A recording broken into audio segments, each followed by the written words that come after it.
നമസ്കാരം, ഭാരത് ലൈവിലേക്ക് സ്വാഗതം. കേന്ദ്ര അന്വേഷണം റദ്ദാക്കണമെന്നാവശ്യപ്പെട്ട് എക്സാലോജി കമ്പനി സമർപ്പിച്ച ഹർജി തള്ളിയതോടെ വീണ അതീവ പ്രതിസന്ധിയിലാണ്. കേന്ദ്ര ഏജൻസിയായ സീരിയസ് ഫ്രോഡ് ഇൻവെസ്റ്റിഗേഷൻ ഓഫീസിന്റെ അന്വേഷണം റദ്ദാക്കണമെന്നാവശ്യപ്പെട്ട് എക്സാലോജി കമ്പനി സമർപ്പിച്ച ഹർജിയാണ് കർണാടക ഹൈക്കോടതി ഇന്നലെ തള്ളിയത്. ജസ്റ്റിസ് എം നാഗപ്രസന്ന അധ്യക്ഷനായ ബെഞ്ചാണ് ഹർജിയിൽ വിധി പറഞ്ഞത്. കമ്പനിയുടെ പ്രൊമോട്ടർമാരിൽ ഒരാളായ മുഖ്യമന്ത്രിയുടെ മകൾ വീണയാണ് കേസിൽ ആരോപണ വിധേയായി നിൽക്കുന്ന പ്രധാനി. ഹർജിയിൽ തിങ്കളാഴ്ച ഇരുവിഭാഗത്തിന്റെയും വാദങ്ങൾ കേട്ട കോടതി കേസ് വിധി പറയാനായി ഇന്നലത്തേക്ക് മാറ്റുകയായിരുന്നു. കമ്പനികാര്യ നിയമത്തിലെ ചട്ടം 219 പ്രകാരം രജിസ്ട്രേഷൻ ഓഫ് കമ്പനീസ് അന്വേഷണം പ്രഖ്യാപിച്ചതിനോട് തങ്ങൾ പൂർണ്ണമായും സഹകരിച്ചിട്ടും അതേ നിയമത്തിലെ ചട്ടം 212 പ്രകാരം സീരിയസ് ഫ്രോഡ് ഇൻവെസ്റ്റിഗേഷൻ ഓഫീസ് അന്വേഷണം പ്രഖ്യാപിച്ചതിന്റെ അടിസ്ഥാനം വ്യക്തമല്ലെന്നാണ് കേസ് റദ്ദാക്കാൻ വേണ്ടി എക്സാലോജിക്കിന്റെ അഭിഭാഷകൻ വാദിച്ചത്. ഗുരുതരമായ സാമ്പത്തിക കുറ്റകൃത്യങ്ങൾ CMRLന്റെ ഇടപാടിൽ നടന്നിട്ടുണ്ടെന്ന് പ്രാഥമിക അന്വേഷണത്തിൽ തന്നെ വ്യക്തമായതായി SFIOയ്ക്ക് വേണ്ടി ഹാജരായ additional solicitor general Kulur Aravind Kamath വ്യക്തമാക്കുകയും ചെയ്തിരുന്നു. വിവിധ രാഷ്ട്രീയ കക്ഷികൾക്ക് CMRL വഴി 135 കോടി രൂപ വ്യക്തമായ രേഖകളില്ലാതെ കൈമാറ്റം ചെയ്യപ്പെട്ടുവെന്ന് ആദായ നികുതി വകുപ്പിന്റെ അന്വേഷണത്തിൽ വ്യക്തമായിട്ടുണ്ട്. അതിൽ 1.72 കോടി രൂപ വീണ വിജയന്റെ എക്സാലോജിക്കിന് ഒരു സേവനവും നൽകാതെ നൽകിയതിനും തെളിവുകളുണ്ട്. വിവിധ ഏജൻസികളുടെ അന്വേഷണ വലയിലുള്ള ഇടപാടുകളിൽ സമഗ്രമായ അന്വേഷണം നടത്താൻ SFIO പോലുള്ള സംവിധാനം ആവശ്യമായതിനാലാണ് അന്വേഷണത്തിലേക്ക് നീങ്ങിയെന്നും AST വാദിച്ചു. വാദങ്ങൾ വിശദമായി കേട്ട കോടതി SFIO ചോദിച്ച രേഖകൾ നൽകാനും അന്വേഷണവുമായി സഹകരിക്കാനും എക്സാലോജിക്കിന് നിർദ്ദേശം നൽകിയിരുന്നു. വിധി വരും വരെ അറസ്റ്റ് ഉൾപ്പെടെയുള്ള കടുത്ത നടപടികളിലേക്ക് കടക്കരുതെന്ന് പറഞ്ഞിരുന്നെങ്കിലും ഇന്നലെ ആത്യന്തികമായ അന്വേഷണം തുടരാം എന്ന് കോടതി പറയുകയായിരുന്നു. ഏതായാലും ഒരു കാര്യം ഇതിൽ നിന്ന് വ്യക്തമാകുന്നുണ്ട്. വീണ വിജയൻ ഈ വിധി ഇരന്നു വാങ്ങിയതാണ്.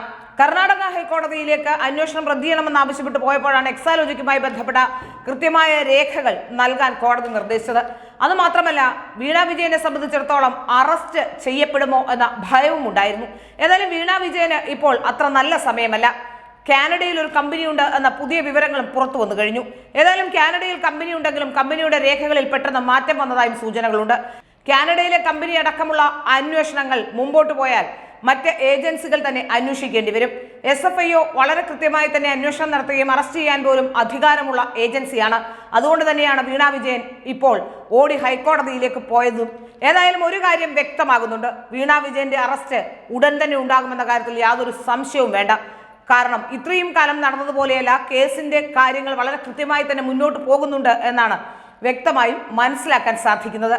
അതുകൊണ്ട് തന്നെയാണ് ഇപ്പോൾ വീണ വിജയൻ എവിടെയാണ്, അല്ലെങ്കിൽ വീണ വിജയനെ ചോദ്യം ചെയ്യുന്ന അടക്കമുള്ള നടപടികളിലേക്ക് കടക്കും എന്നാണ് സൂചന. വീണ വിജയൻ എവിടെയാണ് എന്ന് അന്വേഷിക്കാനായി ഒരു കേന്ദ്ര സേന തന്നെ രംഗത്തുണ്ട് എന്നാണ് മനസ്സിലാക്കാൻ സാധിക്കുന്നത്. വീണ വിജയനെ സംബന്ധിച്ചിടത്തോളം പല സ്ഥലത്തേക്കും പോകാനുള്ള സാധ്യതകളുണ്ട്. വീണ വിജയന് മുഹമ്മദ് റിയാസിന്റെ ഔദ്യോഗിക വസതിയിൽ താമസിക്കാം, പിണറായി വിജയന്റെ ഔദ്യോഗിക വസതിയിൽ താമസിക്കാം. അതുകൂടാതെ മറ്റ് കാനഡയിലും മറ്റും കമ്പനി ഉള്ളതുകൊണ്ട് അങ്ങോട്ട് പോകാം. ബാംഗ്ലൂരിൽ എവിടെങ്കിലും ഒളിവിൽ താമസിക്കാം. സ്വപ്ന സുരേഷിനെ അടക്കം ഇടതുപക്ഷക്കാർ ഒളിവിൽ താമസിപ്പിച്ചിരുന്നത് ബാംഗ്ലൂരായിരുന്നു എന്നാണ് സംശയങ്ങൾ ഉയർന്നത്. അത് പിന്നീട് ശരിവെക്കുന്ന രീതിയിലേക്ക് കാര്യങ്ങൾ മാറുകയും ചെയ്തു. ബംഗളൂരുവിൽ തന്നെ ഏതെങ്കിലും കോണിലുണ്ടോ, അതോ എവിടെയാണ്, കണ്ണൂരിലെ വീട്ടിലാണോ, ഏതെങ്കിലും ഔദ്യോഗിക വസതിയിൽ മന്ത്രിമാരുടെയോ, അതായത് മുഹമ്മദ് റിയാസിന്റെയോ അല്ലെങ്കിൽ മറ്റ് ഔദ്യോഗിക വസതിയിലാണോ, പിണറായി വിജയന്റെ ക്ലിഫ് ഹൗസിലാണോ എന്നൊക്കെ അന്വേഷിച്ചു വരികയാണ് പോലീസ് എന്നാണ് മനസ്സിലാക്കാൻ സാധിക്കുന്നത്.